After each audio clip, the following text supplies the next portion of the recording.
Hi everyone, it's me again, Joseph, your host, and welcome back to our channel and the Catechism for Kids. Today, we're jumping into one of the most action-packed books of the Old Testament, the book of Joshua. Have you ever been asked to do something new or a little scary? Maybe it was starting at a new school or trying out for a team. Well, the story of Joshua is all about that, facing new challenges with strength and courage, because God is with you. After Moses led the Israelites out of Egypt and through the desert for 40 years, it was time for a new leader. God chose a man named Joshua. His mission?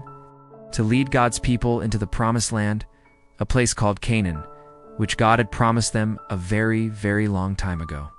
God told Joshua something super important right at the beginning. He said, "Be strong and courageous. Do not be afraid. Do not be discouraged, for the Lord your God will be with you wherever you go." That's a promise for Joshua. It's a promise for us too. So, who wrote this exciting book? We don't know for sure, but it was written to help the Israelites remember everything God had done for them. It's like a history book and an adventure story all rolled into one. It tells the story of the Israelites moving from wandering in the desert to finally having a home. This was a huge change for them, a time of new beginnings, big choices, and yes, some battles. The book helps us see how faith can guide us when we face hard things. Now, let's talk about the big ideas in the book of Joshua. First and foremost, God keeps his promises. He told Abraham way back in the book of Genesis that his family would have a land of their own. And guess what? In Joshua, we see that promise come true. This teaches us that God is always faithful, even if we have to wait a while. Another big idea is that faith takes action. The people couldn't just sit around and wait. They had to trust God and move forward, even when they were scared. Think about it. They had to cross a giant overflowing river called the Jordan River. But when the priests carrying the Ark of the Covenant stepped into the water, God made a dry path for everyone to cross. That took a lot of courage and trust. This leads us to one of the most famous stories in the whole Bible, the fall of Jericho. Jericho was a huge city with giant walls all around it. How could the Israelites ever get inside? God gave them a very unusual plan. He told them to march around the city once a day for 6 days.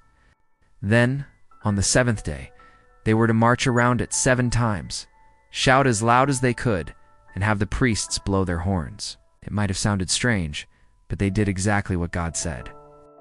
And when they shouted, the walls of Jericho came tumbling down. This story shows us that God fights for his people. It wasn't their strength that won the battle. It was God's power. It reminds us that in our own struggles, we're never alone. God helps us too. The book also teaches us that obedience matters. When the people listened to God's instructions, things went well. But when they disobeyed, they ran into trouble. It shows us how important it is to choose what is right, even when it's hard. This brings us to the end of the book. Sure, after all the battles were fought, and the land was divided among the 12 tribes of Israel, Joshua, who was now very old, gathered everyone together. He gave a powerful speech. He reminded them of everything God had done for them, and then he said, "Choose for yourselves this day whom you will serve. But as for me and my household, we will serve the Lord." This is a big moment. Joshua is asking them to make a choice, a commitment. And it's a choice we have to make every single day too. Will we follow God, or will we let other things be more important in our lives? So how is the book of Joshua laid out? It's pretty easy to follow. It has 4 main parts. It's first, entering the land. This is where God calls Joshua, and they cross the Jordan River. Second, conquering the land. This part is filled with the stories of battles like Jericho. Third, dividing the land. Each of the 12 tribes gets their own piece of the Promised Land, showing God kept his promise to every part of the family. And finally, the 4th part is about staying faithful. This is where Joshua gives his final speeches and reminds everyone to keep following God. You might not hear from the book of Joshua at Mass very often, but when you do, it's usually that amazing part from chapter 24, where Joshua says, "As for me and my household, we will serve the Lord." It's a powerful reminder for all of us to make that same choice every single day. So why does this ancient book still matter to us today? Because we all face our own Jordan rivers and walls of Jericho, challenges that seem too big to handle? Joshua's story teaches us that if we are strong and courageous and trust that God is with us, we can take that next step. It reminds us that faith isn't just a feeling, it's about trusting God enough to act. It also encourages us to remember all the good things God has done for us.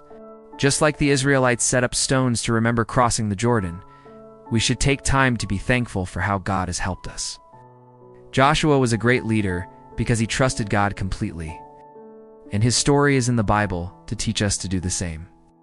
God doesn't promise that life will always be easy, but he does promise to be with us, giving us the strength and courage we need for whatever we face. So, your turn. I encourage you to open up your Bible and read a little bit of the book of Joshua. You can start with chapter 1 where God calls Joshua, or maybe read chapter 6, the story of Jericho. See what stands out to you. This book is an amazing story of adventure, faith, and a God who always keeps his promises. Thanks for joining me today for Catechism for Kids. I hope you feel inspired to be strong and courageous in your own life. Don't forget to like, share, and subscribe for more stories from the Bible. Please consider also becoming a member of our channel or making a one-time donation through Super Thanks to support us. Take care, everyone. Stay safe and healthy as usual. See you next time, and God bless you always.